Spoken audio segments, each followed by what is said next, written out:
Hi there, it's me, Martin, again, and I'm back with another thought that's been rattling around in my head for a while. And to be honest, I've been thinking about it all morning this morning and been just trying to figure out ways that I can get this thought out where it'll make any sense. And I've just got to the point where I'm just gonna go with it and see what happens here. And the thought really kind of comes down to why we can or can't do things. Uh, because it just seems so strange that so many people do things and other people can't do that, and people can do this and that and the other. And, how many times you're, well, I can't do that, but somebody else goes and does it. I mean, where's the line? Why isn't there any consistency in what we as human beings can and can't do? And that keeps bringing me back to something that my teacher told me years and years ago. And actually, he told me this several times, so I'll just share the story that he gave me, and then we'll go from there. We were talking about, you know, physical ability. What can and can't you do? And it was he brought up the fact. He says, "Well, think of it this way." He says the average human male weighs right around 200 pounds, give or take. He says, and the average male adult gorilla weighs right around 400 pounds, give or take. He says, if you take the human average adult male and the gorilla average adult male and you compare them side to side, they're very similar in a lot of ways. The skeletal structure, the muscle structure, all of that is very, very similar. As a matter of fact, it's one of the closest similarities between humans and any other of the animals on the planet. So it's logical to think if the gorilla is twice the mass of the human, then they should be twice as strong, everything else being relatively equal. But when you stop and you actually look at it and you see what the average male gorillas do and what the average male humans do, you find that gorillas are way more than twice as strong as the average male human. And where's the discrepancy? Why is that so? Um, you know, it doesn't really make a whole lot of sense if everything is just physical, you know, situation. If you're only dealing with, physicality. And he says that leads you to believe that there's got to be something other than just this physical body that has to do with strength. And he says the main reason that he believes, and I think he's right, that a male gorilla is so much stronger, says is because the male gorilla doesn't have anything inside his head telling him he can't do something. Uh, he wants to do it, he goes and does it. Simple as that. Humans, we get this stuff in our head of why we can't, how we can't, why we can only do this, how we can only do that. And we wind up limiting ourselves so much that we have very little that we really can do, it seems. And he told me that, and okay, fine, it soaked in. We talked about it, and we've gone over that several times. And now we move forward and we come to today, or now. And I'm still thinking, well, what in the world, is keeping us from doing things? If our mind, some limiting thought in our mind, keeps us from actually being as strong as we're capable of being, then it's most likely some limiting thought in our mind that is keeping us from doing a lot of other things that we're capable of doing.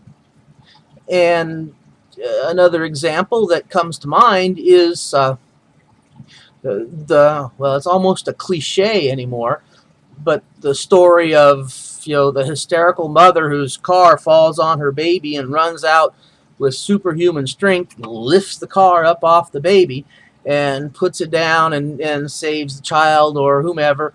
I mean, these are stories that have documented. They've happened. It's not just somebody making up a story.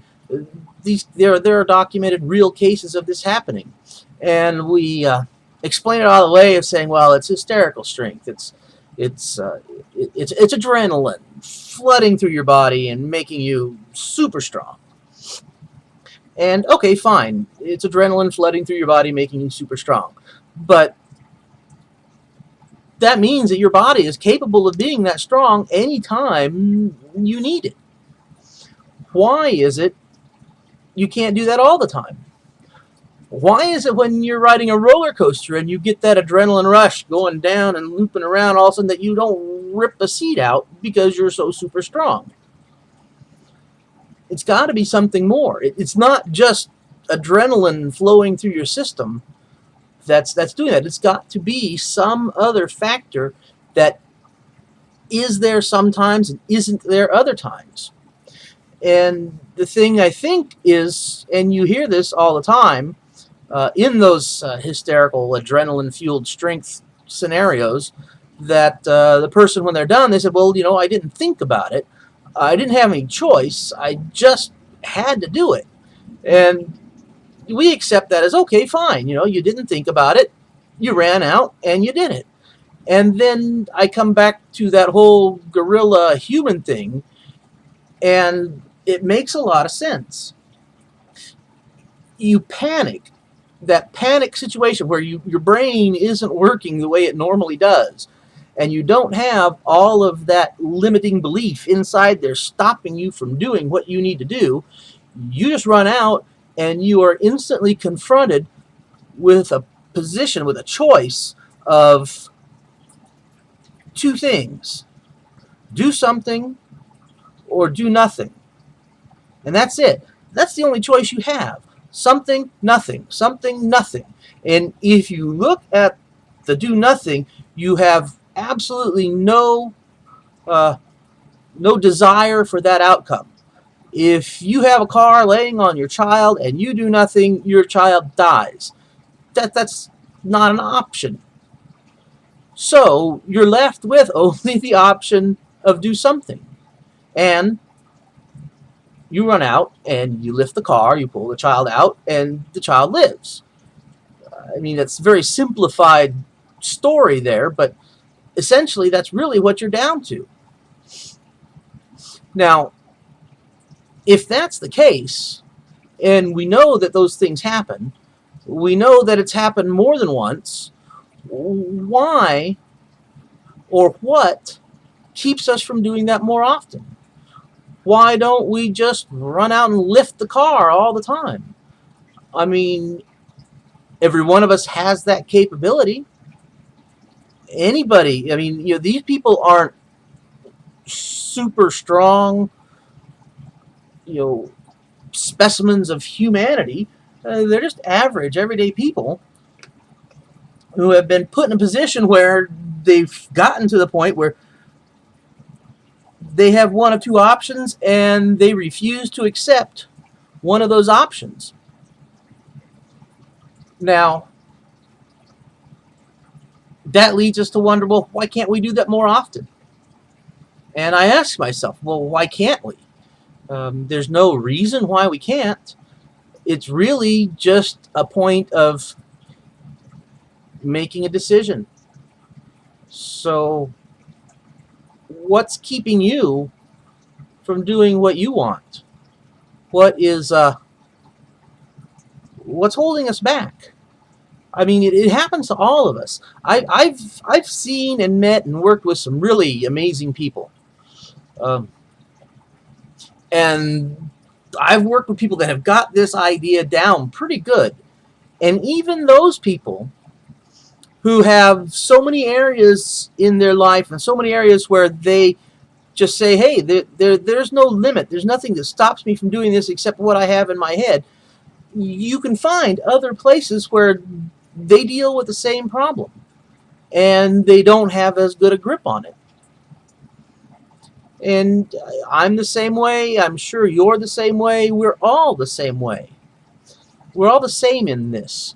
We have these things in our head that stop us. And I find that interesting. I find it curious. That we allow ourselves to stop us from doing what we want. It's kind of like we are our own worst enemy. I'll try and find the video, but I remember years and years ago I was in college, and I was in psychology class, and the professor was talking about the corpus callosum in the brain. Each brain all of our brains have two sides, and the corpus callosum is that little thing in the middle that allows the left side and the right side to communicate. Well, certain people have had that surgically split, surgically severed. Usually it's for people that have grand mal seizures just daily. Electrical energy is bouncing back and forth between the left and the right hemispheres of the brain so much that you go into a life-threatening seizure every day, or sometimes multiple times in a day. And surgeons go in and they split that membrane that connects the left and the right brain. And for the people that have done that, most of them, it's greatly reduced and probably saved their lives. Greatly reduced all of the seizures. But it's got some really strange effects. Our brain, when we split it like that, just gets really strange. Your left eye sees something, your right eye sees something. If your left eye sees it, your right brain gets it. If your right eye sees it, your left brain gets it. And if those two sides can't talk to each other, your hands can wind up doing some very different strange things. One of the examples that I saw was a gentleman would get up in the morning, get dressed, put on his trousers, button his pants, zip his pants up, go to walk off, and he'd zip his pants up with his left hand, and then I believe his left hand, and then his right hand would unzip them, and he would have no memory of unzipping his pants.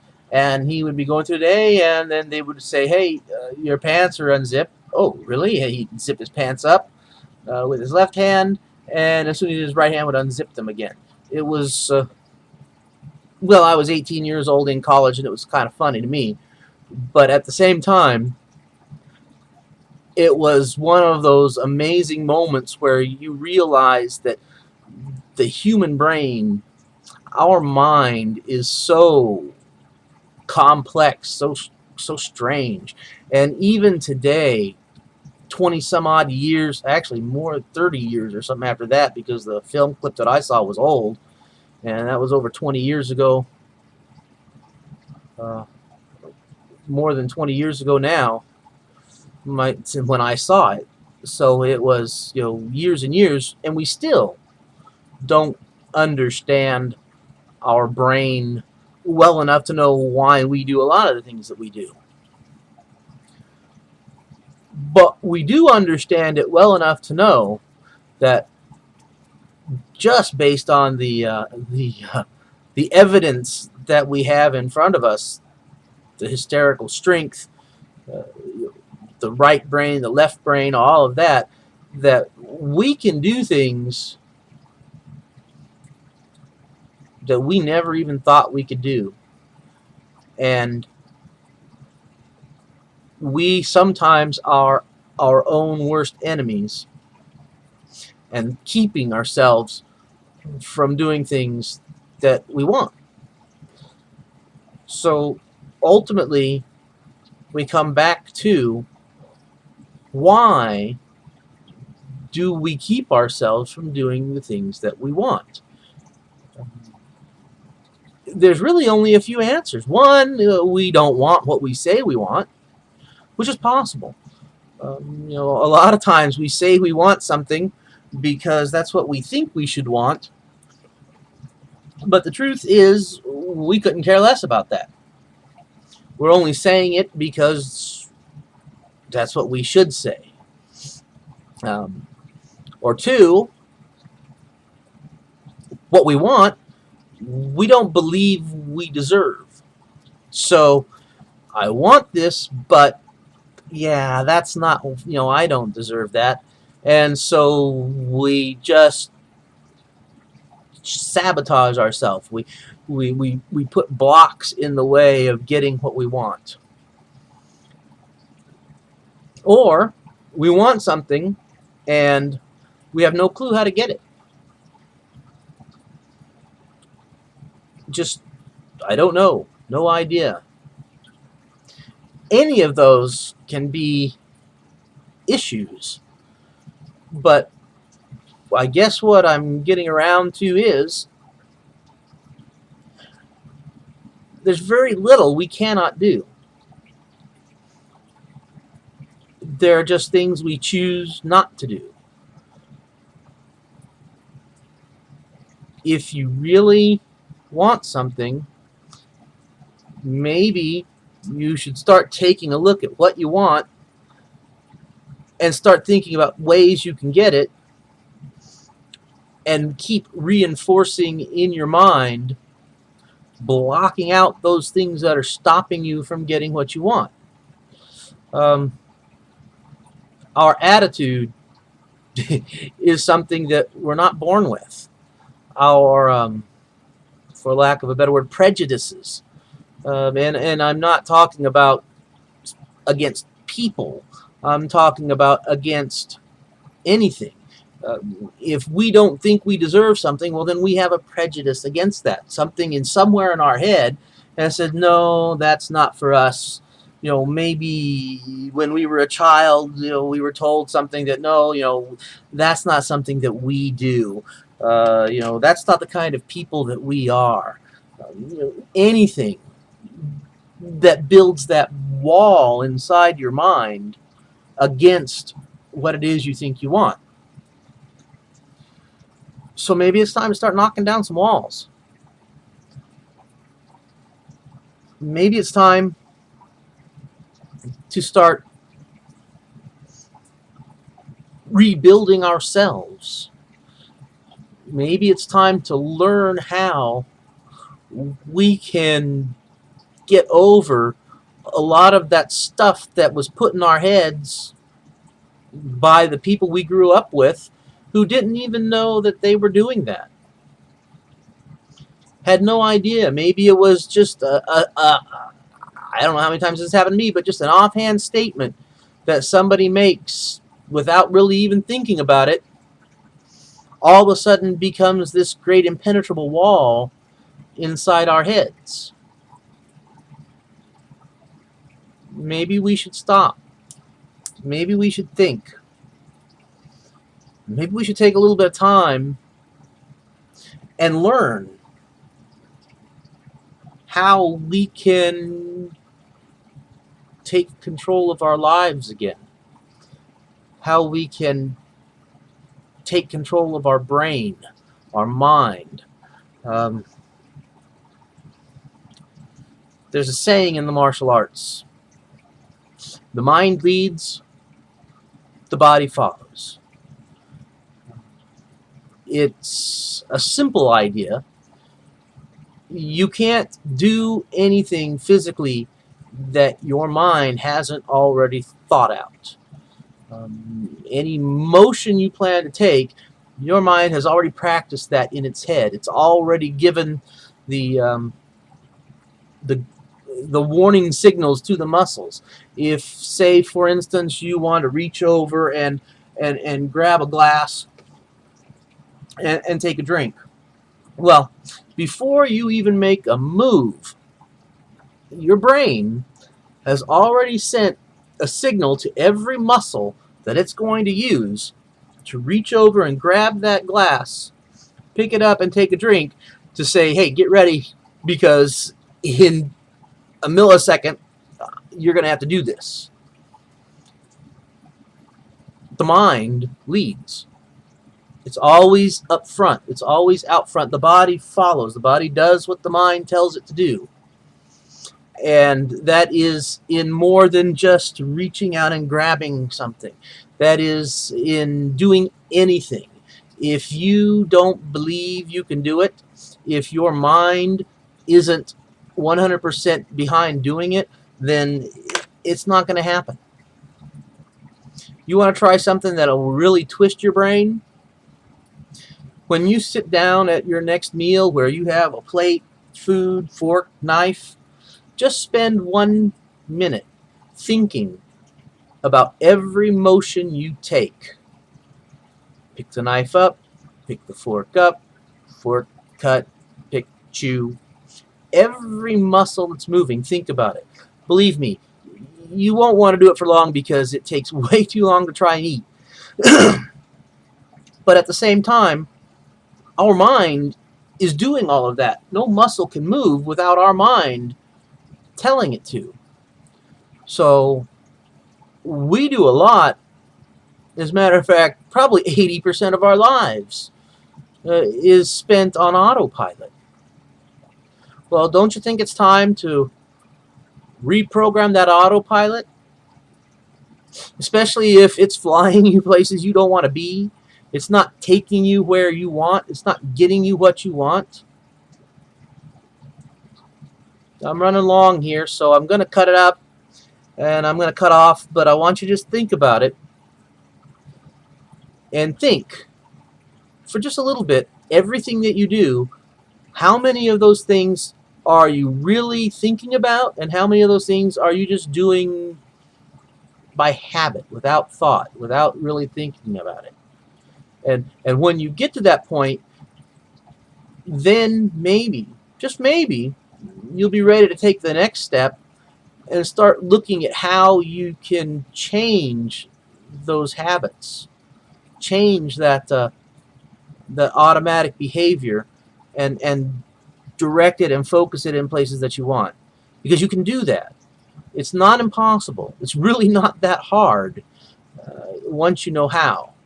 And I think in the next couple of videos, we might talk a little bit about ways to reprogram our autopilot so that it flies us where we want to go instead of the crazy places that we've been going lately.